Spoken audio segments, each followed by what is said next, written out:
बिस्मिल्लाहिर्रहमानिर्रहीम। अस्सलाम वालेकुम नाज़रीन, मैं अहमद फ़वाद हूँ और आप मेरा यूट्यूब चैनल देख रहे हैं। अहम ख़बरों, तज्ज़िये और तबसरे के साथ आज की व्लॉग में आपकी खिदमत में हाज़िर हुआ हूँ।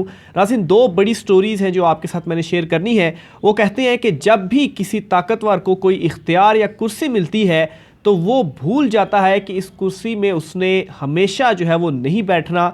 यही कुछ इस वक्त हो रहा है चीफ़ जस्टिस कादी फ़ाइज़ ईसा साहब के हवाले से भी, और शायद वो ये भूल चुके हैं कि माजी में भी जितने चीफ़ जस्टिस आए, एक मखसूस वक्त के बाद उन्हें ये जो कुर्सी थी वो छोड़ना पड़ी। और चीफ़ जस्टिस कादी फ़ाइज़ ईसा साहब जो हैं वो तो यूं ही उनका बड़ा मुख्तसर सा दौर है, 8-9 महीने रह गए हैं। बहरहाल कुछ अहम तरीन तफसीलात आपके साथ शेयर करूँगा। चीफ़ जस्टिस कादी फ़ाइज़ ईसा साहब का ऑलरेडी मुहासरा या जो ट्रायल है वो शुरू हो चुका है। अहम तरीन और एक्सक्लूसिव डिटेल्स हैं वो आपके साथ शेयर करूँगा। और दूसरे नंबर पर नाज़रीन, सुप्रीम कोर्ट ऑफ पाकिस्तान की ही जज जस्टिस आयशा मलिक, इसके अलावा दो मज़ीद जजेस जो हैं वो उठ खड़े हुए हैं। कुछ हंगामी इक़दामात, कुछ अहम तरीन ऑब्जर्वेशंस, फ़ैसले और अहकामात उनकी तरफ से जारी किए गए हैं। ये मामला क्या है, इस पर भी कुछ अहम तरीन तफसीलात हैं, वो भी आपके साथ शेयर करूँगा। सबसे पहले तो नाज़रीन, चीफ़ जस्टिस कादी फ़ाइज़ ईसा साहब के मामले के ऊपर आते हैं। मामला शुरू यहाँ से हुआ। इमरान खान साहब ने ख़त लिखा, उस ख़त के ऊपर जो जवाब आया और चीफ़ जस्टिस कादी फ़ाइज़ ईसा साहब का, वो बिल्कुल मतज़ाद जवाब था जो कुछ माजी में वो ख़ुद करते रहे। वही सवालात आज उन्होंने इमरान खान साहब के लेटर के ऊपर जो है वो उठाए। हालांकि यही चीज़ें इससे कई गुना ज़्यादा कादी फ़ाइज़ ईसा साहब जो है वो करते रहे। और उनका जो पूरा मुकदमा था जो सुप्रीम कोर्ट में रेफरेंस था वो पूरा चला ही मीडिया के ऊपर ही। और उनको अगर कोई ज़्यादा बड़ा एक शुरू में किसी ने उनका साथ दिया, वो भी मीडिया ही था। और एक एक चीज़ उनकी मीडिया में जो है वो सामने आती थी। ये कोई ढकी छुपी बात नहीं है। लेकिन ख़ान साहब के लेटर के ऊपर उन्होंने अजीबो गरीब किस्म का जो जवाब है वो दिया और अपना माइंडसेट शो कर दिया कि जो इस वक्त इंसानी हकूक़ की ख़िलाफ़ वर्जियाँ हो रही हैं, जो कुछ इस वक्त मुल्क में चल रहा है, हालात जिस तरफ जा रहे हैं, पाकिस्तान तहरीक इंसाफ के साथ जो कुछ हो रहा है, इसमें कादी फ़ाइज़ ईसा साहब जो हैं वो पहले भी खामोश थे। और जो जवाब दिया उन्होंने, इस पर भी यही शो उन्होंने किया कि अब भी वो मुकम्मल तौर पर जो खामोशी है वो इख्तियार किए रखेंगे चाहे जो कुछ भी हो। बहरहाल ये कुर्सी हमेशा नहीं रहनी। और इस कुर्सी के बाद जो पहले इस कुर्सी के ऊपर बैठे थे कुछ लोग, जस्टिस मुनीर की मिसालें जो है वो आपके सामने मौजूद हैं। बहरहाल चीफ़ जस्टिस कादी फ़ाइज़ साहब का जो ट्रायल है, मीडिया ट्रायल आप कहें, ख़ास तौर पर सोशल मीडिया में, वो इसका आगाज़ हो चुका है। और बहुत सारे ऐसे सहाफ़ी जो कि हामी थे चीफ़ जस्टिस कादी फ़ाइज़ ईसा के और इनके साथ उस वक्त भी खड़े हुए थे और बड़ी इनके हवाले से साइड लेकर वो बात किया करते थे, तो वो भी अब मजबूर हो गए हैं क्रिटिसिज्म करने के ऊपर या ट्रायल करने के ऊपर। सबसे पहले तो चीफ़ जस्टिस कादी फ़ाइज़ ईसा साहब ने ये जो 2.5 माह गुजारे हैं, इन 2.5 माह के अंदर उन्होंने किया क्या है।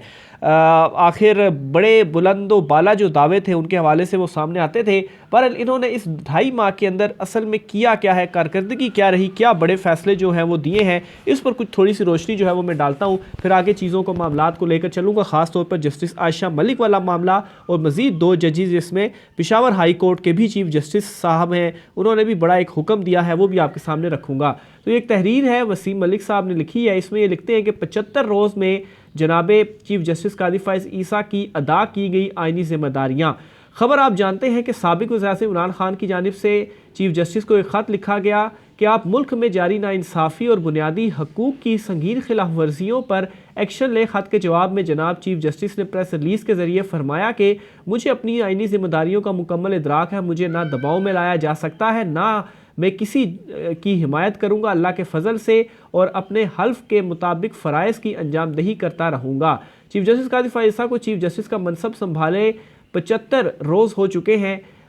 इन 2.5 माह के दौरान उन्होंने कौन सी आइनी ज़िम्मेदारियाँ अदा की, आइए आपको बताते हैं। जनाब चीफ़ जस्टिस कादी फ़ाइज़ ईसा को अपनी आइनी ज़िम्मेदारियों का मुकम्मल इदराक तो है, मगर उन्होंने इंतखाबात केस की पंचायत लगाकर 8 फरवरी की इंतखाबात की तारीख़ का गैर आइनी जो फ़ैसला है वो दिया। बिल्कुल वो आप जो है वो 90 दिन के अंदर इलेक्शन करवाने थे, लेकिन वही पंचायत लगाई गई और उसके बाद 8 फरवरी का जो फ़ैसला है वो दिया गया और गैर आइनी जो फ़ैसला था वो दिया गया। ये लिखते हैं वसीम मलिक साहब। दूसरे नंबर पर जी जो उनका बड़ा फ़ैसला था जी, जनाब चीफ़ जस्टिस को अपनी आइनी ज़िम्मेदारियों का मुकम्मल इदराक तो है, मगर मुल्क में आइन मुअत्तल हुए आज 26वां रोज़ है, क्योंकि 7 नवंबर को निगरान हुकूमत के 90 रोज़ मुकम्मल हो गए थे और जनाब चीफ़ जस्टिस मुकम्मल तौर पर खामोश हैं। तो क्या ये आइन की पामाली नहीं है? अगर आइनी जिम्मेदारियाँ पूरी करनी है, आप सिर्फ आला अदलिया का लफ्ज़ आइन में नहीं लिखा तो कहते हैं जी कि यह आइन की खिलाफ वर्जी है, तो आला अदलिया ना लिखें। तो यहाँ पर तो 26वां रोज़ है, एक गैर मुंतखब हुकूमत जो है वो चल रही है, लेकिन काजी साहब मुकम्मल खामोश है। चीफ़ जस्टिस तीसरे नंबर पर जी, चीफ़ जस्टिस को अपनी आइनी जिम्मेदारियों का मुकम्मल इदराक तो है, मगर उन्होंने इंतखाबात ना होने की सूरत में आइन मुअत्तल करने की सहूलतकारों का कोई जो मुहासबा है वो नहीं किया। बिल्कुल वो जो चीफ़ जस्टिस थे साबिक उमर अता बंदयाल साहब, उनकी सरबराही में बेंच ने फैसला दिया था, फैसले के ऊपर तो इम्प्लीमेंट नहीं हुआ, तो फिर उसके बाद क्या किया गया? कुछ भी नहीं किया गया। जनाब चीफ जस्टिस को अपनी आइनी जिम्मेदारियों का मुकम्मल इदराक है, मगर उन्होंने निगरान हुकूमत के इख्तियारात के मामले को ऊपर से पर्दा डाल दिया। इंतखाबात केस की पंचायत के दौरान निगरान हुकूमत की आइनी इख्तियारात की तशरीह करने से से इनकार कर दिया। बिल्कुल, अब अगर आपने 8 फरवरी का दे दिया फैसला, तो फिर उसके बाद जो निगरान हुकूमत है वो तो 90 रोज़ पूरे हो गए, तो फिर उनके इख्तियारात का क्या बनेगा? इसकी भी कोई जो तशरीह है फिर वो नहीं की गई। अगर सुप्रीम कोर्ट मामले में पड़ी है और फैसला दिया है, तो फिर इस मामले के ऊपर भी जो फैसला था वो देना चाहिए था, मगर नहीं दिया गया। जनाब चीफ जस्टिस को अपनी आइनी जिम्मेदारियों का मुकम्मल इदराक है, मगर उन्होंने इंतखाबात केस के पंचायती फैसले में गैर कानूनी तौर पर साबिक वज़ीर-ए-आज़म इमरान खान के खिलाफ अदम एतमाद के दौरान असम्बली की तहलील पर इमरान खान और आरिफ अलवी के खिलाफ फैसला लिखवा दिया। बिल्कुल ये मामला सामने था ही नहीं, लेकिन उसके बावजूद इस केस में वो जो फैसला है वो फैसले में इमरान खान ने जो असम्बलियाँ तहलील की और सदर आरिफ अलवी ने जो आगे प्रोसेस था वो किया, तो ये क्यों लिखवाया गया? तो इससे भी बहुत सारी चीज़ें नज़र आ रही हैं कि चीफ़ जस्टिस काजी फ़ाइज़ ईसा साहब जो हैं उनका जो माइंड सेट है वो, या उनके जहन में क्यों इमरान खान साहब जो हैं वो अभी तक बैठे हुए हैं। फिर जी जनाब चीफ जस्टिस को अपनी आइनी जिम्मेदारियों का मुकम्मल इदराक तो है, मगर बहरिया टाउन अमल दरामद केस के दौरान इन्होंने अखबारी खबरों का हवाला देते हुए 190 मिलियन पाउंड के मामले पर नोटिस जारी कर दिए। हुकूमत पाकिस्तान और बरतानिया के दरमियान होने वाले मुआहिदों को अदालती रिकॉर्ड पर लाने का हुक्म जारी कर दिया, जो कि गैर कानूनी अमल था। बिल्कुल इस मामले के ऊपर भी काफ़ी ज़्यादा सवालात उठे थे कि 190 मिलियन पाउंड चूँकि इमरान खान से जुड़ा हुआ है, तो इसलिए नोटिस जारी हो गए कि ये कट्टा भी इमरान खान के अगेंस्ट खोला जाए। लेकिन जब वो सामने आया मशरिक बैंक का जवाब, तो उसके बाद 190 मिलियन पाउंड जो केस था वही उसकी बुनियादें ही जो है वो सारी की सारी गिर गई। बहरहाल फिर भी जो है फिर उसके बाद जो मामला था वो ख़त्म हो गया। अच्छा, फिर जी जनाब चीफ जस्टिस को अपनी आइनी जिम्मेदारियों का मुकम्मल इदराक तो है, मगर उन्होंने बहरिया टाउन अमल दरामद केस के तहरीरी हुक्मनामे में 190 मिलियन पाउंड को पीटर को लूट कर पाल को देने की इस्तलाह लिख डाली। जनाब चीफ जस्टिस ने बगैर किसी तहकीकात के इस रकम को मुजरिमाना सरगर्मियों से हासिल आमदन करार दे दिया। इसका बिल्कुल वो जो रकम थी फिर उसका बाद में क्या किया गया, कुछ वफाक को दे दी गई और कुछ जो है वो सिंध हुकूमत को दे दी गई।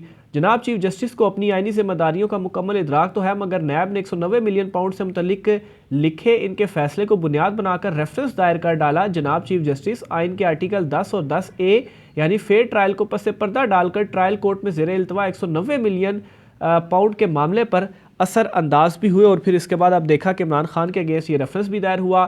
जनाब चीफ जस्टिस को अपनी आइनी जिम्मेदारियों का मुकम्मल इदराक तो है, मगर फैज़ाबाद धरना केस की समाअत के दौरान जब शेख रशीद के वकील ने चीफ जस्टिस की तवज्जो मुल्क के मौजूदा हालात की जानिब दिलवाई, तो उन्होंने ऑब्जर्वेशंस दी कि आजकल मुल्क में क्या हो रहा है इसकी बात इस अदालत में मत करें।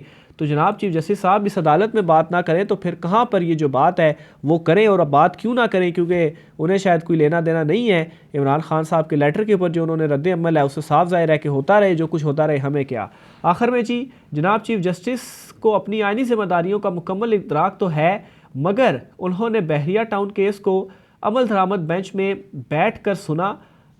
हालांकि वो ख़ुद कह चुके कि आइनो कानून में अमल दरामद बेंच की गुंजाइश नहीं, ऐसे बेंचेस गैर कानूनी होते हैं। तो गैर कानूनी होते हैं, लेकिन आप उसी गैर कानूनी बेंच का जो हिस्सा है वो बने रहे, और आपने केस भी सुना और फिर उसके बाद उसके ऊपर जो ऑर्डर था वो भी लिखवाया। तो ये जी काजी फ़ाइज़ ईसा साहब हैं, ये बड़ी ज़बरदस्त इन्होंने तहरीर लिखी थी, मैंने कहा आपके साथ भी मैं शेयर करता चलूँ। मीडिया ट्रायल या बाकी ट्रायल जो है वो काजी साहब का शुरू हो चुका है, और कुछ अरसे बाद आप देखिएगा कि वो वाकई सदीक जान साहब ने एक जो इनडायरेक्ट ट्वीट की थी कि जस्टिस मुनीर को भूल जाएंगे लोग, और अक्टूबर 2024 में जो रिटायर हो रहे हैं फिर उनका जो नाम है उनकी बजाय वो याद रखा जाएगा और उनका नाम लिया जाएगा। बहरहाल पेशावर हाई कोर्ट के हवाले से भी एक बड़ी ख़बर है। पेशावर हाई कोर्ट के जो चीफ़ जस्टिस हैं इन्होंने एक बड़ा फ़ैसला दिया है और पाकिस्तान तहरीक इंसाफ को लेवल प्लेइंग फील्ड ना मिलने पर चीफ़ इलेक्शन कमिश्नर को तलब कर लिया है।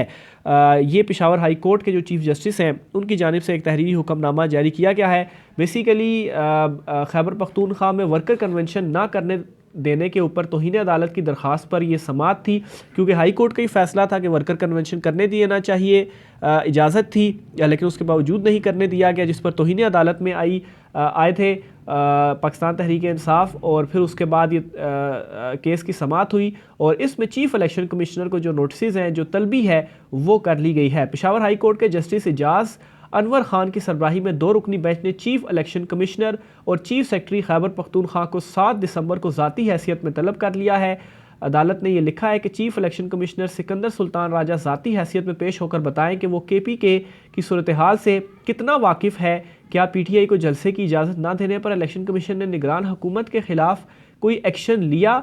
बाकी सियासी पार्टियां वर्कर कन्वेंशन जलसे कर रही हैं तो तहरीक इंसाफ को इजाज़त क्यों नहीं दी जा रही? तो मामला नाज़रीन ये है कि चीज़ें पलटना शुरू हो चुकी हैं और जो आवाज़ें हैं वो भी अब उठना शुरू हो चुकी हैं। ज़्यादा नहीं दबाया जा सकता और जाहिर सी बात है ताकतवरों की जो कुर्सी है वो भी ज़्यादा देर नहीं रह सकती। आगे चलते हुए नाज़रीन एक और ख़बर भी आपके साथ शेयर करता चलूँ और ये ख़बर जी जस्टिस आयशा मलिक साहिबा के हवाले से है।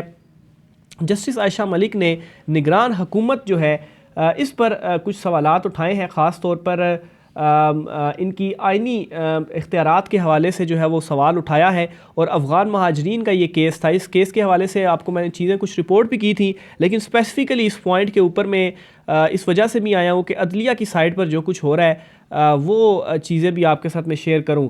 तो थोड़े से आप अगर डॉट्स को भी कनेक्ट करें तो यही नहीं है कि बिल्कुल अदलिया खामोश है, बहुत सारी जगहों पे जो आवाज़ें हैं वो अब उठना शुरू हो चुकी हैं और ख़ास तौर पर जो नेक्स्ट वीक है वो बहुत ज़्यादा इंपॉर्टेंट होने जा रहा है।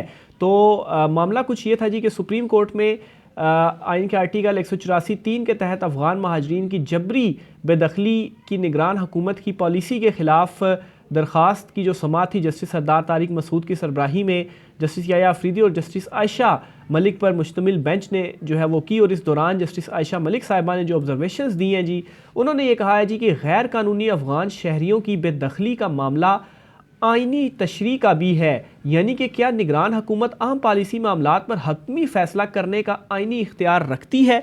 तो ये बड़ा सवाल है जो कि जस्टिस आयशा मलिक साहिबा की जानिब से उठाया गया है। इससे पहले भी वो कुछ सवालात उन्होंने उठाए थे और उनके जवाबात नहीं दिए जा सके।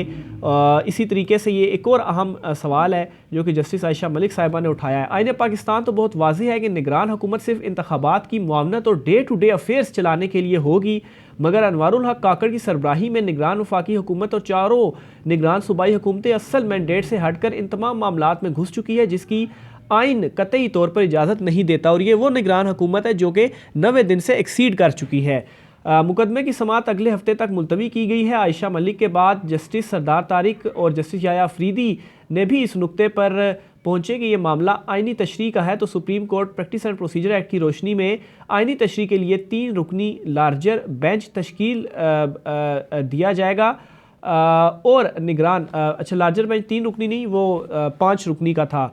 तो बहरहाल इनके निगरान हुकूमत के इख्तियारात के हवाले से जो तशरीह है वो की जाएगी। जस्टिस आयशा मलिक की ऑब्जर्वेशन की सूरत में निगरान हुकूमत के इख्तियारात और 90 रोज़ से ज़ायद की आइनी हैसियत पर सुप्रीम कोर्ट से उठने वाली ये पहली आवाज़ नहीं। इससे कबल जस्टिस अतर मिनल्ला ने भी इंतखाबात केस की पंचायत के अपने इजाफी नोट में निगरान हुकूमतों की 90 रोज़ से ज़ायद म्याद पर भी सवाल उठाते हुए लिखा था कि हुकूमती अमूर अवामी मुंतखब नुमाइंदों के बगैर 90 दिन से ज़ायद गुजरने पर नहीं चलाए जा सकते। तो आयशा मलिक और जस्टिस अतर मिनल्ला इन दोनों ने इस केस में ये जो अहम मामला है वो भी उठा दिया है। तो बज़ाहिर तो ये अफ़गान महाजरीन वाला मैटर है, लेकिन असल में निगरान हुकूमत के इख्तियारात और आइनी तशरीह के हवाले से जो मामला है वो भी खुल चुका है। तो ये जो नेक्स्ट वीक है वो बहुत ज़्यादा इंपॉर्टेंट है।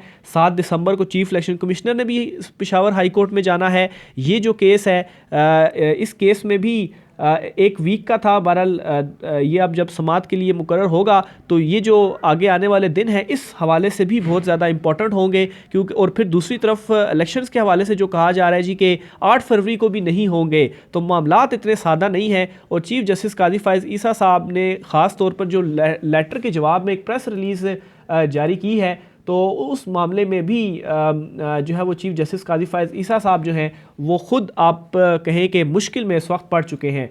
आखिर में नाजरीन साइफ़र केस का एक फ़ैसला आया है। उस साइफ़र केस के फ़ैसले में भी एक अहम सवाल उठा है जो कल इमरान खान और शाह महमूद कुरैशी के ऊपर के हवाले से जो चला था। उसमें समात मुलतवी कर दी गई थी हाज़िरी की, लेकिन उसका तहरीरी हुक्मनामा आया है। वो तहरीरी हुक्मनामा मैं आपके सामने रखता हूँ तो आप भी कहेंगे कि ये क्या जो ऑर्डर है वो आया है। साइफ़र केस की आज की जेल समात के हुक्मनामे की एक बात समझ नहीं आई। लिखा गया कि पब्लिक, मीडिया और दूसरे लोग समात की कार्रवाई के दौरान मौजूद थे। पब्लिक और दूसरे लोग कौन थे ये किसी को नहीं पता। बाकी रही बात मीडिया की, तो सिर्फ़ और सिर्फ 3 दोस्त थे जो कि मौजूद थे। बाकी किसी को भी जो अंदर गए, बाकी किसी भी मीडिया पर्सन को इजाज़त जो है वो नहीं दी गई कि वो अंदर जाकर जो ट्रायल है वो कवर कर सके। तो पब्लिक कौन सी थी और दूसरे लोग कौन से थे और दूसरे लोगों को कोई इजाज़त थी अंदर जाने की। तो बहरहाल ये चीज़ें हैं जो कि हो रही हैं।